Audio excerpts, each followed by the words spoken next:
अस्सलाम वालेकुम दोस्तों, रोजाना की तरह आज की वीडियो में काफी सारी नई और लेटेस्ट अपडेट्स मौजूद है। कवर करेंगे तमाम अपडेट्स की तफसीलात के बारे में। लिहाजा हमारे इस वीडियो को स्किप के बगैर पूरा एंड तक देखिए ताकि किसी भी किस्म की इंपॉर्टेंट डिटेल्स आपसे मिस ना हो। और जो लोग हमारे चैनल पर पहली बार आए हैं उन सबसे अदबन गुजारिश की जाती है कि हमारे चैनल मियां भाई एक्सप्लेन को सब्सक्राइब करके बेल आइकन जरूर प्रेस कर लें ताकि इसी तरह की लेटेस्ट एंड फास्ट अपडेट्स आपको रोजाना रियल टाइम पर मिलती रहे। और जिन लोगों ने हमारे चैनल को सब्सक्राइब कर लिया है उन सबका तहे दिल से शुक्रिया। तो आइए जानते हैं इसकी ताज़ा तरीन लेटेस्ट अपडेट्स के बारे में। मुहर्रम के जुलूस के मौके पर सिक्योरिटी के मौजूद इंतजामात। कमिश्नर पुलिस हैदराबाद सीवी आनंद ने कहा है कि मुहर्रम के दिनों में शहर हैदराबाद में मौजूद सिक्योरिटी के इंतजाम किए गए हैं। लिहाजा 8 मुहर्रम के पेश नजर इन्होंने दबीरपुरा में वाक़े अलावा बीबी पहुँच कर ड्यूटी पेश की। इस मौके पर इन्होंने शख्सी तौर पर सिक्योरिटी और बंदोबस्त के इंतजाम का जायजा लिया। बाद इन्होंने मीडिया से बात करते हुए कहा है कि मुहर्रम के आगाज से पहले कई इजलास मुनक़द किए गए जिसमें विज़रा, शिया मजहबी कायदीन, पुलिस और दीगर महकमे जात के अहदेदारों ने शिरकत की। मजीद इन्होंने कहा कि इन अजलासों में दी गई तजावीज़ की बुनियाद पर एहतियाती इक़दाम अंजाम दिए गए। इन्होंने वजाहत की है कि गुज़िश्ता 8 दिनों के दौरान रोजाना छोटे जुलूस निकाले जा रहे हैं जिनके लिए मुनासिब सिक्योरिटी बंदोबस्त किया जा रहा है। ट्रैफिक इंतजाम के सिलसिले में इन्होंने कहा है कि बाहर से इजाफी पुलिस अमला को लाया गया है और ट्रैफिक डीसीपी की निगरानी में इक़दाम किए गए हैं ताकि शहर में ट्रैफिक के आसान बहाव को यकीनी बनाया जा सके। इन्होंने ऐलान किया है कि मुहर्रम के जुलूस में अवाम की बड़ी तादाद की मौजूदगी के पेश नजर एहतियाती इक़दाम के तौर पर 3000 मुलाजिमीन पुलिस के साथ सिक्योरिटी के इंतजाम किए जा रहे हैं ताकि इस बात को यकीनी बनाया जाए कि मुहर्रम का जुलूस पुरअमन तौर पर मुनक़्क़द हो। मल्लिकार्जुन खड़गे ने साबिक चीफ मिनिस्टर के रोशैया के मुजस्समे की नक़ाब कशाई अंजाम दी। चीफ मिनिस्टर रेवंत रेड्डी और दीगर कायदीन की शिरकत। सदर कांग्रेस मल्लिकार्जुन खड़गे ने आज लकड़ी का पुल चौराहे पर साबिक चीफ मिनिस्टर मुत्तहिदा आंध्र प्रदेश अंजया के रोशैया के मुजस्समे की नक़ाब कशाई अंजाम दी। इसके अलावा chief minister Revanth Reddy, deputy chief minister Bhatti Vikramarka, सदर प्रदेश कांग्रेस महेश गौड़, रियासती वज़ीरा पूनम प्रभाकर, पी श्रीनिवास रेड्डी और दीगर कायदीन भी इस मौके पर मौजूद थे। वाज़ेह है कि ग्रेटर हैदराबाद म्युनिसिपल कॉर्पोरेशन की जानिब से ये मुजस्समा तैयार किया गया है जो 9 फीट बुलंद और 450 किलो वजनी है। फी रिइंवेस्टमेंट न होने की वजह से हजारों तलबा को मुश्किलात। रियासत के हजारों तलबा फी रिइंवेस्टमेंट न होने और स्कॉलरशिप की अदम दस्तयाबी की वजह से सख्त मुश्किलात का सामना कर रहे हैं। लिहाजा कई स्कॉलरशिप और फी रिइंवेस्टमेंट पिछले 18 महीने से ज़ेरे इल्तवा है जिसकी वजह से तलबा और खानगी कॉलेज इंतजामिया दोनों शदीद माली और तालीमी बहरान में मुब्तला है, जिसके नतीजे में कई कॉलेजेस ने अब बराह रास्त तलबा से फीस मांगना शुरू कर दिया है जिनमें से ज्यादातर तलबा का ताल्लुक गरीब और पसमानदा खानदानों से है। इसके अलावा कई तलबा को सर्टिफिकेट्स भी जारी नहीं किए जा रहे हैं जिसकी वजह से इन्हें मुलाजमतों या दाखिलों के लिए दफातर के चक्कर लगाने पड़ रहे हैं। तो वहीं दूसरी जानिब कॉलेज इंतजामिया का कहना है कि खर्च पर इदारे चलाना नामुमकिन है, जबकि कुछ इदारों में इम्तिहानात का बाइकआउट किया गया या तालीमी सरगर्मियां मुअत्तल हो गई है। एक कॉलेज के नुमाइंदे ने कहा है कि हम सिर्फ वादों पर कॉलेज नहीं चला सकते और हमें कर्ज में ढकेला जा रहा है। दूसरी जानिब एक फाइनल ईयर के तलबा ने बताया कि कॉलेज हमसे फीस मांग रहा है जो हुकूमत को देनी थी और सर्टिफिकेट्स के बगैर मैं आगे तालीम के लिए दरख्वास्त नहीं दे सकती। बेरोजगार नौजवानों का चलो सेक्रेटेरिएट, कई नौजवान गिरफ्तार। जॉब कैलेंडर की इजरा का मुतालबा करते हुए कई बेरोजगार नौजवान और तलबा ने जुम्मे के रोज सेक्रेटेरिएट में दाखिल होने की कोशिश की। लिहाजा हेलो बेरोजगार चलो सेक्रेटेरिएट की अपील करते हुए बेरोजगार नौजवानों ने इल्जाम आयद किया कि कांग्रेस हुकूमत नौजवानों को सरकारी मुलाजमतें फराहम करने के वादे को पूरा करने में नाकाम रही। इन्होंने हुकूमत से मुतालबा किया है कि वो 1 साल में 2 लाख सरकारी नौकरियां देने का आलमिया दिखाए। इसके अलावा हुकूमत ने सिर्फ 50,000 जायदादों पर तखर्रुत का ऐलान किया मगर इसमें भी सिर्फ 11,000 जायदादों पर तखर्रुत किए गए। बेरोजगार नौजवानों का कहना है कि हुकूमत ने हस्बे वादा जॉब कैलेंडर जारी नहीं किया और बेरोजगार नौजवानों को सरकारी मुलाजमतें फराहम करने में तागीर कर रही है। लिहाजा इन बेरोजगारों ने मजीद कहा है कि तखर्रुत के अमल में गैर जरूरी तागीर और कई मसाइल से उम्मीदवार को मुश्किलात का सामना है, जिसकी मिसाल ग्रुप 1 के जायदादों और महकमे बरखी में तखर्रुत में तागीर हो रही है। सेक्रेटेरिएट के सामने एहतजाज से कबल पुलिस ने चंद तलबा तंजीमों के कायदीन और एहतजाजियों को हिरासत में ले लिया और जबरदस्ती पुलिस ने एहतजाज करने वाले नौजवानों को उठाकर पुलिस गाड़ियों में बिठा दिया। बेरोजगार नौजवानों की गिरफ्तारी, इनके पीठ में खंजर घोंपने के मुतरादिफ। जॉब कैलेंडर के नाम पर धोखा देने केटीआर ने कांग्रेस हुकूमत पर इल्जाम आयद किया। बीआरएस के वर्किंग प्रेसिडेंट केटीआर ने मुलाजमतें फराहम करने के वादे के इनराफ के खिलाफ जमहूरी अंदाज में एहतजाज करने वाले बेरोजगार नौजवानों को गिरफ्तार करने पर सख्त मजम्मत की। केटीआर ने मीडिया से खिताब करते हुए कहा है कि राहुल गांधी ने अशोकनगर चौरास्ता पहुंचकर बेरोजगार नौजवानों से मुलाकात की और चाय पर चर्चा करते हुए इनके मसाइल से वाकफियत हासिल की थी, जिसके बाद साल में 2 लाख सरकारी मुलाजमतें फराहम करने के लिए बाज़ाब्ता जॉब कैलेंडर जारी करने का वादा किया गया था। लिहाजा इन वादों को याद दिलाने के लिए शहर हैदराबाद के अलावा रियासत के मुख्तलिफ अजला में बेरोजगार नौजवान सेक्रेटेरिएट पर पुरअमन एहतजाज दर्ज करवाने पहुंचे थे, जिन्हें पुलिस ने गिरफ्तार करते हुए पुरअमन एहतजाज को जबरदस्ती खत्म करा दिया।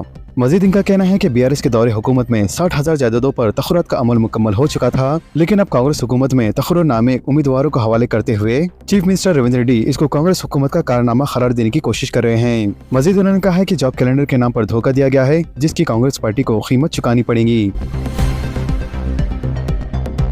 असेंबली की 100 और लोकसभा की 15 नशिस्तों पर कामयाबी के लिए रेवंत रेड्डी का वादा। केसीआर खानदान का गुरूर चकनाचूर, मजालिस मुकामी चुनाव के लिए कारकुन तैयार रहे, जल्द से आम से चीफ मिनिस्टर का खिताब। चीफ मिनिस्टर रेवंत रेड्डी ने ऐलान किया है कि आइंदा इंतखाबात में कांग्रेस पार्टी असेंबली की 100 और लोकसभा की 15 नशिस्तों पर कामयाबी हासिल करेंगी और तेलंगाना में दूसरी मरतबा कांग्रेस बरसर इख्तिदार आएंगी। लिहाजा लाल बहादुर स्टेडियम में जल्द से आम से खिताब करते हुए रेवंत रेड्डी ने AICC कायदीन की मौजूदगी में इस बात का अहद किया कि वो 100 नशिस्तों के साथ तेलंगाना में कांग्रेस को दोबारा बरसर इख्तिदार लाने की जिम्मेदारी कबूल करते हैं। अगर 100 नशिस्तों में से एक भी नशिस्त कम होती है तो वो खुद जिम्मेदार होंगे। इन्होंने तेलंगाना में कांग्रेस को बरसर इख्तिदार लाने का वादा करते हुए पूरा किया था। इसी तरह इलेक्शन से 3 साल कबल ऐलान करते हैं कि असेंबली की 100 और लोकसभा की 15 नशिस्तों पर कांग्रेस पार्टी कामयाबी को यकीनी बनाएंगी। तेलंगाना की 13 सियासी पार्टियों को इलेक्शन कमीशन की नोटिस। 6 साल में इलेक्शन न लड़ने पर रजिस्ट्रेशन की मनसूखी। चीफ इलेक्टोरल ऑफिसर तेलंगाना रियासत की 13 सियासी जमातों को नोट जारी करते हुए इनके रजिस्ट्रेशन की मनसूखी के बारे में वजाहत तलब की है। वाज़ेह है कि इलेक्शन कमीशन ने ऐसी सियासी पार्टियों के खिलाफ कार्रवाई का आगाज किया है जिन्होंने गुज़िश्ता 6 बरसों में किसी भी इलेक्शन में हिस्सा नहीं लिया। लिहाजा ऐसी पार्टियों के रजिस्ट्रेशन मनसूख करने की कार्रवाई शुरू की जा रही है। वाज़ेह है कि इलेक्शन कमीशन से सियासी पार्टी का मौक़िफ़ हासिल करने के बावजूद इंतखाबात में हिस्सा न लेने पर इनका रजिस्ट्रेशन मनसूख करते हुए सियासी पार्टियों की फहरिस्त से नाम खारिज किए जा सकते हैं। चीफ इलेक्टोरल ऑफिसर ने तेलंगाना की 13 सियासी पार्टियों को वजह नुमाई नोटिस जारी की है। लिहाजा डिस्ट्रिक्ट इलेक्शन ऑफिसर और जिले कलेक्टर्स को नोटिस हवाले करने की जिम्मेदारी दी गई है। इसके अलावा चीफ इलेक्टोरल ऑफिसर इस सिलसिले में 10 जुलाई तक इलेक्शन कमीशन को रिपोर्ट रवाना करेंगे। केसीआर ने हॉस्पिटल में पार्टी कायदीन के साथ इजलास मुनअक़द किया। रियासत की ताज़ा सूरत हाल पर तबादले ख्याल, कविता भी हॉस्पिटल पहुँच गई। बीआरएस के सरबराह व साबिक चीफ मिनिस्टर केसीआर अब सेहतयाब है। आज वो इनके मिजाज पुरसी के लिए यशोदा हॉस्पिटल पहुंचने वाले बीआरएस के कायदीन से हॉस्पिटल में ही एक इजलास मुनअक़द करते हुए रियासत की ताज़ा सियासी सूरत हाल, मुकामी अदारों के इंतखाबात और जुबली हिल्स असेंबली हल्के के मौजूदा ज़मीनी इंतखाबात के अलावा दूसरे उमूर पर भी तबादले ख्याल किया। लिहाजा इस इजलास में साबिक वज़ीर KTR, हरीश राव, T श्रीनिवास यादव, प्रशांत रेड्डी और बीआरएस के अरकान असेंबली के अलावा दूसरे कायदीन भी मौजूद थे। इसके अलावा बीआरएस की MLC कविता भी हॉस्पिटल पहुँचकर अपने वालिद की अयादत की और इनकी सेहतयाबी के बारे में डॉक्टर से बातचीत की। खेत में काम करने वाले मजदूर को कीमती हीरा दस्तयाब। जिले कर्नूल में इजरत पर काम करने वाले एक मजदूर को खेत में खुदाई के दौरान लाखों मालियती वाला हीरा दस्तयाब हुआ। दरअसल खेतों में हर साल बारिश के मौसम में सैकड़ों लोग इस तरह के हीरो की तलाश करते हैं, इस ख्याल से कि अगर एक भी हीरा मिल जाए तो इनकी जिंदगी बदल जाएंगी। और इन मुकामात पर न सिर्फ हीरे तलाश करने के लिए लोग आते हैं बल्कि हीरो के ताजरीन भी खरीदारी के लिए आते हैं। लिहाजा अब जिले कर्नूल के गाँव का एक मजदूर खेत में काम कर रहा था कि इसे लाखों मालियती वाला हीरा दस्तयाब हुआ और इस हीरे को मुकामी ताजिर ने 10 लाख में खरीदने का ऑफर दिया, लेकिन मजदूर इस हीरे को 50 लाख रुपए में फरोख्त करना चाहता है। बोर्ड ऑफ इंटरमीडिएट को महकमे स्कूली तालीम में जम करने का मंसूबा। कौमी तालीमी पॉलिसी 2020 पर अमल आवरी की कोशिश। Telangana board of intermediate education को स्कूल एजुकेशन डिपार्टमेंट में जम करने का मंसूबा तैयार किया जा रहा है। अगर ये मंसूबा कामयाब होता है तो इससे रियासती सतह पर इंटरमीडिएट के पहले और दूसरे साल की अलग तालीम का निज़ाम खत्म हो जाएगा। लिहाजा ये इक़दाम मरकजी हुकूमत की जानिब से कौमी तालीमी पॉलिसी 2020 को नाफिज करने की कोशिशों के बाद सामने आया है। इस वक्त तेलंगाना में 5+2+3+2 का मॉडल राइज है, जिसमें 5 साल की प्राइमरी, 2 साल की अपर प्राइमरी, 3 साल की हाई स्कूल और 2 साल का इंटरमीडिएट सिस्टम शामिल है। तहाँ मरकजी हुकूमत चाहती है कि तेलंगाना समेत दीगर रियासतें भी नए मॉडल 5+3+3+4 को नाफिज करें, जिसमें 5 साल की फाउंडेशन, 3 साल की प्रेपरेटरी, 3 साल मिडिल स्कूल और क्लास 9वीं से 12वीं तक 4 साल सेकेंडरी तालीम शामिल है।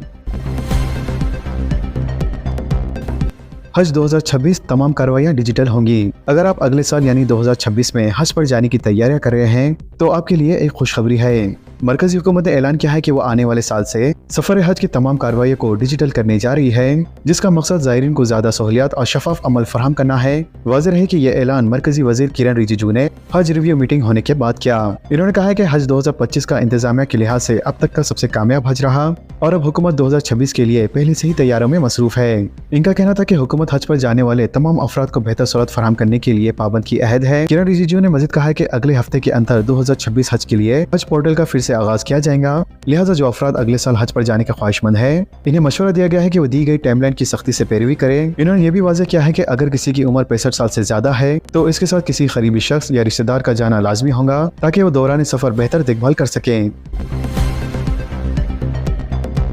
आसरा पेंशन स्कीम हुकूमत का ऑडिट वेरिफिकेशन। रियासत तेलंगाना में आसरा पेंशन से जाली फायदा उठाने वालों को खत्म करने के लिए हुकूमत की जानिब से बड़े पैमाने पर एक ऑडिट मंसूबा तैयार किया जा रहा है ताकि नाअहल इस्तिफादा कुनिंदगान को खत्म किया जा सके और इस बात को यकीनी बनाया जा सके कि सिर्फ हकीकी मुस्तहिक अफराद ही इस स्कीम से इस्तिफादा हो सके। वाज़ेह है कि साल 2014 में इस स्कीम की शुरुआत की गई थी, जिसका मकसद गरीब और मुस्तहिक उम्र दराज लोगों को माहाना पेंशन फराहम करने के साथ साथ जिस्मानी तौर पर मौसर बीडी वर्कर्स और डायलिसिस पेशेंट्स के साथ साथ HIV से मुतासिर लोगों को आसरा पेंशन स्कीम के तहत हर माह 2 से 4 हजार रुपए की माली इमदाद फराहम करना शामिल था। लेकिन हुकूमत की जानिब से हाल ही में किए गए सर्वे के तहत ऐसे लोगों की आसरा पेंशन की रकम अभी भी जारी की जा रही है जिनका बरसों पहले इंतकाल हो चुका था। लिहाजा इसी चीज को मद्देनजर रखते हुए हुकूमत की जानिब से एक बड़े पैमाने पर आसरा पेंशन स्कीम का ऑडिट का मंसूबा तैयार किया जा रहा है, जिसमें महरूम लोगों के नामों की बर्खास्तगी के अलावा पेंशन के अमल को शफाफ बना के इक़दाम शामिल हैं। फिलहाल दोस्तों, अगर आप नई आसरा पेंशन स्कीम का बेसब्री से इंतजार कर रहे हैं तो नीचे कमेंट सेक्शन में न्यू पेंशन स्कीम बोल के जरूर टाइप करें ताकि हुकूमत तक आपकी बात आसानी से पहुंच सके। दोस्तों, और इसी तरह की लेटेस्ट मज़ीद अपडेट्स के लिए हमारे चैनल के साथ जुड़े रहें। हमारे इस वीडियो को आपस में ज़्यादा से ज़्यादा शेयर करें और हमारे चैनल मियां भाई एक्सप्लेन को सब्सक्राइब करके बेल आइकन प्रेस करना ना भूलें। तो मिलते हैं अगली वीडियो में काफ़ी सारी नई अपडेट्स के साथ। जब तक के लिए अल्लाह हाफिज़।